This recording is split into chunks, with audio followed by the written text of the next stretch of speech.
मेरा तुझे होवे बहु पुरना, मुझे भरोसा राम तू दे अपना अनमोल, रहूं मस्त चिंत में पर कभी ना जाऊं तो। बहुत तेजी से, बहुत गति से संसार बढ़त समृद्धि खुशहाली की ओर बढ़ रहा है, और उसी तेजी से अधोगति को भी संसार जा रहा है। उसकी गति कम नहीं है, उससे भी तेज है। आज बच्चे होनहार हैं, इसमें कोई संदेह नहीं। अतीत की ओर देखो, बच्चों को वह समझ नहीं थी जो आज बच्चों को समझ है। जो समृद्धि खुशहाली अतीत में नहीं थी, आज देखो दिन बर दिन बढ़ती जा रही है, बहुत तेजी से बढ़ रही है। जैसी गति का तेज वाहन हो, उतनी ही अधिक सजगता की आवश्यकता होती है। साइकिल से गिरे तो ज्यादा चोट नहीं, स्कूटर से गिरेगा और अधिक चोट। गाड़ी का एक्सीडेंट होवे क्योंकि उसकी गति ज्यादा है और अधिक चोट, और वही जहाज है, गिरे तो मुश्किल है। तो समझना है, जानना है, ये गति का लाभ उठाना है सजगता के साथ, नियम मर्यादा में रहते हुए। जो नियम में मर्यादा में रह करके इस युग का सदुपयोग कर रहा है, वह श्रेष्ठता महानता की ओर जा रहा है। रात भी बात कर रहे थे, यही बात चल रही थी।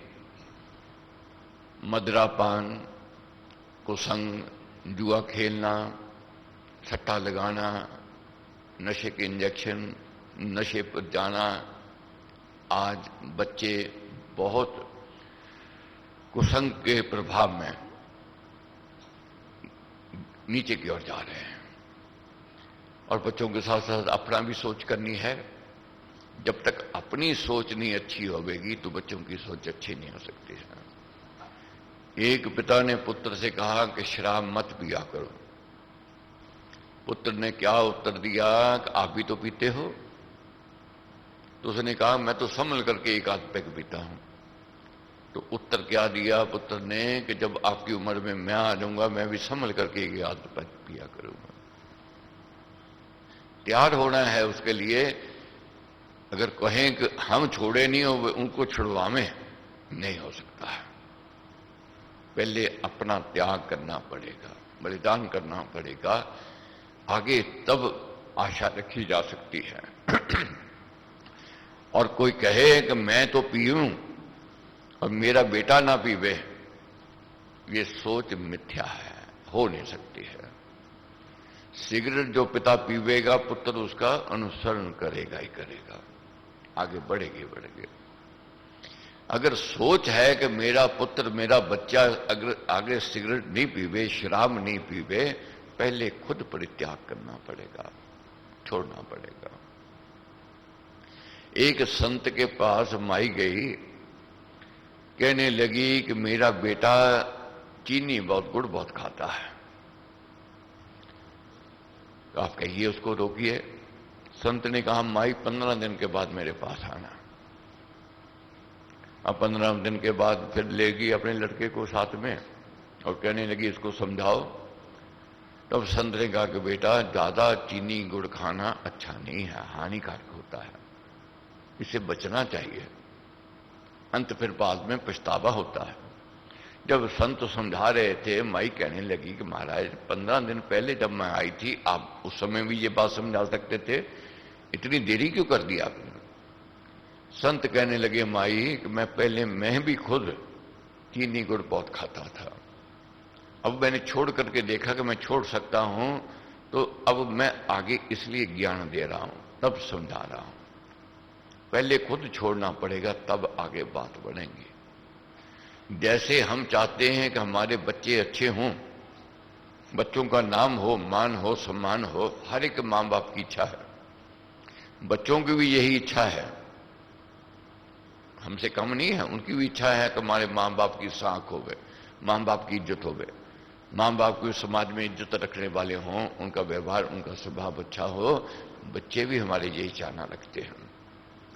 तो ये 40 का यज्ञ है। मैं बार बार एक बात दोहराता हूं, जब तक अधिकारी नहीं बनेंगे व मनोरथ व कामना व इच्छा नहीं प्राप्त हो सकती है, क्योंकि जैसी करनी वैसी भरनी, इसमें कोई परिवर्तन नहीं हो सकता। परमेश्वर का गणित जो है कर्मों पर आधारित है। कर्म साधने पड़ेंगे। कर्म साधने के लिए सत्संग कहा गया है, सत्संग में जाना कहा गया। सत्संग में जाकर के व्यक्ति को अच्छे बुरे की परख होती है। तो ये 40 दिन हमने प्रायश्चित के तौर पर और अज्ञानता को ज्ञान की ओर बढ़ाने के में लगाने हैं। आज दुख का मुख्य कारण ये है कि हम नहीं जानते हम कहां हैं, कहां बैठना है, कहां उठना है, कहां जाना है। इसी कारण हमारी ये यात्रा जीवन की दुख में हो रही है। जब तक हमें करने वाले संत का ज्ञान नहीं मिलेगा, प्रकाश नहीं मिलेगा, तब तक ये यात्रा सुख में नहीं हो सकती है। जैसे एक बुढ़िया मुसाफरी के लिए बस में बैठी, बढ़िया बस थी, एयर कंडीशन बस, टिकट ली, बैठ गई। कहां बैठ गई? जो सीट उसको अच्छी लगी वहां बैठ गई। अब उधर से दूसरा पैसेंजर आया, उसने कहा मां जी उठिए, ये तो मेरी सीट है। अब उसने आग्रह किया और मां जी को उठना पड़ा। मन था नहीं उठने को, उठ गई। दूसरी सीट जो अच्छी लगी वहां बैठ गई, बैठ गई। अब दूसरा पैसेंजर आया, उसने यही कही बात, मां जी उठिए, ये तो मेरी सीट है। अब बुड़बुड़ाने लग गई, बुड़बुड़ाती उठ गई। अब जो तीसरी सीट जो अच्छी लगी वहां बैठ गई। अब देखते देखते तीसरा पैसेंजर आया, उसने भी यही बात कह दी। भाई इतनी बात कहने की देर थी, शोर मचा दिया। मैंने टिकट ली है, पैसे खर्चे है, जहां बैठती हूं को बैठने नहीं देता, मेरी मुसाफरी जो है मंगल में जा रही है, ये दुख में है। तरह तरह की बातें, तरह तरह के लांछन लाने उसने शुरू कर दिए। जब शोर बढ़ा तो उतने में कंडक्टर आया, कहने लगा मां जी कारण क्या है, चिल्ला रही हो, भरा बुरा कह रही हो? कहने लगी बेटा जहां बैठती हूं उठा देते हैं। तो उसने कहा मां जी आप टिकट दिखाइए। टिकट दिखाई, उसमें सीट नंबर पड़ा। अब कंडक्टर कहने लगा मां जी यहां बैठ जाइए। अब आपको कोई उठाने वाला नहीं आवेगा, रोकने वाला नहीं आवेगा, टोकने वाला नहीं आवेगा। आपकी मंजिल तक आप निश्चिंत निर्भय होकर के बैठिए, आपकी यात्रा मंगलमय हो गई। अब यही हुआ, जहां कंडक्टर ने सीट दी बैठ गई। किसी ने पूछा नहीं, किसी ने रोका नहीं, किसी ने टोका नहीं। सारे रास्ते वे कंडक्टर का धन्यवाद करती गई कि भला है इस मनुष्य का जिसने मेरे को सही जगह दिखाई, सही जगह बिठाया। अब मेरी यात्रा अच्छी निकली है। यही जीवन है। संत हमें यही समझाते हैं, महापुरुष हमें यही ज्ञान देते हैं कि तेरा स्थान क्या है, कहां तूने बैठना है। जहां स्थान कहते हैं संत, अगर वहां हम बैठते हैं तो जीवन सुखमय है। अगर मन की इच्छा से बैठना आरंभ करेंगे, जीवन यात्रा दुखमय हो जाएगी। श्री भक्ति प्रकाश जी में पृष्ठ नंबर है 488। सत्संग की महिमा जाननी है उन्हें। 488 पृष्ठ नंबर, दृष्टांत नंबर है 3। हमारे लिखते हैं कि राजगृह नगर में एक ऐसा सेठ रहता था कि जिसके धन का कोई पारावार नहीं था। लोग कहा करते कि ये तो साक्षात धन कुबेर है। बहुत बड़ा सेठ, शाहूकार, पैसे की कमी नहीं। लोग उसको क्या कहते हैं, ये तो धन कुबेर है। उसका घर माया का मंदिर माना जाता था। उसका घर क्या था? माया का मंदिर माना जाता था, क्योंकि सुख के इतने साधन थे, कोई कमी नहीं थी, क्योंकि दौलत बहुत थी, बेशुमार थी। परंतु वह धनी सदा इस चिंता में चूर रहा करता था कि उसका एकमात्र पुत्र मदरापान की बहुत बुरी बाण में फंसा पड़ा हुआ है। दिन रात पिता को चिंता सता रही थी। क्या चिंता सता रही थी? कि एक ही पुत्र है, इकलौता पुत्र है, मगर ये मदरापान करता है, शराब पीता है। चिंता थी उसको, और मदरापान की बहुत बुरी बाण में फंसा पड़ा रहता है। उसके चौहू और रात दिन चंडाल चौंकड़ी का ही चक्कर चला रहता है। उसकी पाचन शक्ति मंद पड़ गई है, उसका तन पीला हो रहा है, उसके हाथ कांपते रहते हैं। सेठ को यह भय था कि कहीं अकाल में ही इसके जीवन की ज्योति कहीं बुझ ना जावे, क्योंकि शराब पीने से लिवर खराब होगा। ये नशा जो है अंदर आंतड़ियों को खराब कर रहा है, दिल की धड़कन को खराब करता है, रक्तचाप को खराब करता है, ये तरह तरह के रोग लेकर के आता है। उस लड़के के हाथ कांपने शुरू हो गए, शरीर पीला, वह शरीर में वह ताकत नहीं। तो अब सेठ को चिंता रहती कहीं ऐसा ना होवे समय से पहले ही ये संसार छोड़ करके चले जावे। एक लौता पुत्र था, ये सोच स्वाभाविक थी। उसी नगर में एक ऐसा ब्राह्मण बसता था कि जिसके उपदेश के वचन व्यसनियों पर मोहन मंत्र का काम किया करते थे। उस ब्राह्मण ने उस युवक को मिलकर कहा, सौभ्य, मर्यादा में रहना उचित है, आचार में रहना चाहिए। चरित्र संशय के सदृश दूसरा सुख नहीं है, और संयम का जीवन ही उत्तम जीवन है। संयम का जीवन ही उत्तम जीवन माना गया है। संयम के जीवन में ही सुख है। मर्यादा में रहने वाले को ही सुख सम्मान सत्कार में हो सकता है। गंगा जी कितनी पवित्र, आरती उतारते हैं, पूजा करते हैं, चरनामत लेते हैं, मगर कब तक? जब तक गंगा जी मर्यादा में रहती है, जब तक दो किनारों में रहती है। जब मर्यादा छोड़ देती है, ना उसकी आरती उतारते हैं, ना चरनामत लेते हैं, ना उनका पूजन है। इसलिए मर्यादा श्रेष्ठ कही गई है। तो मर्यादा में जो रहता है, क्या कहा कि देखो प्यारे, तूने मर्यादा नहीं रखी और ना तू अपने विचारों को संयम में रख सका, तो आज तेरी ये दशा है कि तेरा शरीर क्षीण होता चला जा रहा है। नशा जो है ये टेम्परेरी ताकत देता है, उत्साह देता है, तेज कह देते हैं लोग कि ये उत्साह के लिए है, ताकत के लिए है।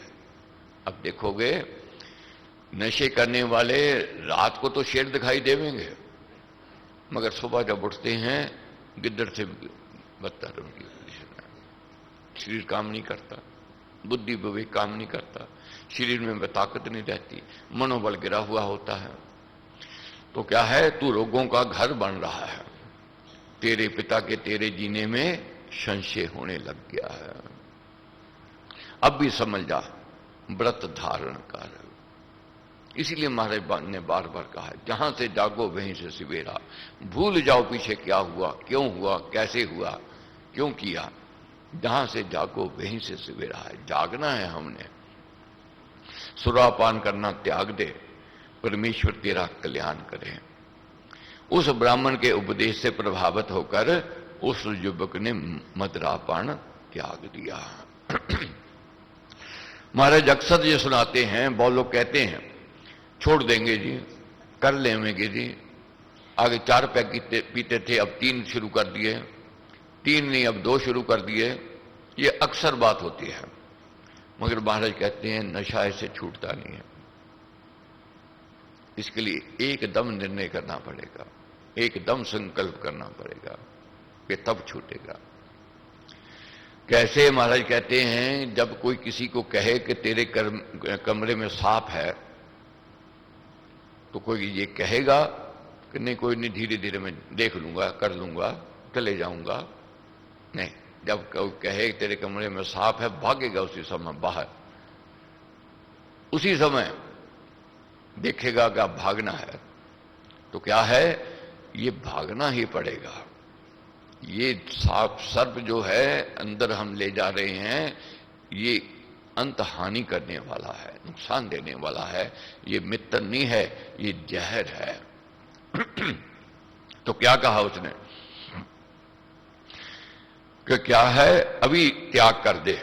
ब्राह्मण ने भी कुछ काल उसके पास रहकर उसको धर्म शास्त्रों के उत्तम उपदेश सुनाकर उसको सच्चा चरित्रवान और चतुर बना दिया। उपदेश से जीवन बदलता है।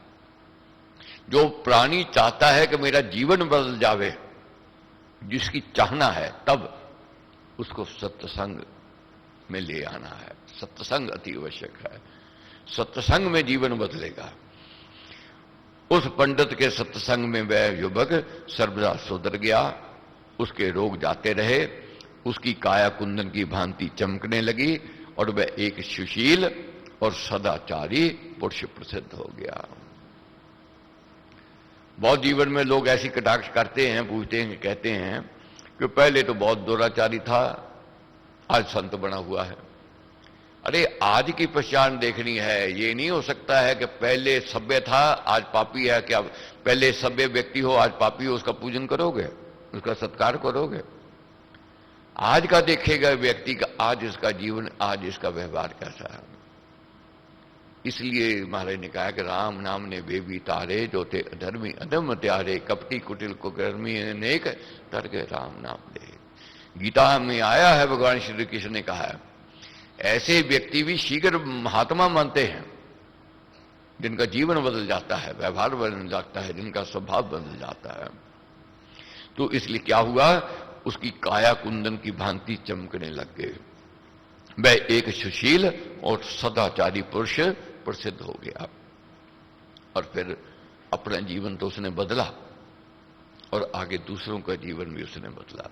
कालांतर में वह ब्राह्मण जब फिर उसको मिलने आया तो उसने देखा कि वही युवक एक दूसरे को, जो राजकुमार है, मदरापान के दोष बता रहा है और उसके सम्मुख सदाचार के लाभ वर्णन करके उसको उसकी उत्तम शैली से समझाने में तत्पर है। इसीलिए कहा है महाराज ने, जगा हुआ जो दीपक है वह बुझे हुए दीपकों को जला सकता है। ये दीपक जल गया, अब जग गया तो सबको जगा रहा है, दूसरों को कह रहा है मैंने तो जीवन बर्बाद किया था, मेरे ऊपर तो संत कृपा हो गई, मैंने तो अपना व्यवहार, अपना जीवन बदल लिया है, आप भी मेरे पथ पर चलो, मेरे रास्ते पर चलो। सबको प्रेरणा दे रहा था और एक उत्तम शैली से समझाने में तत्पर है।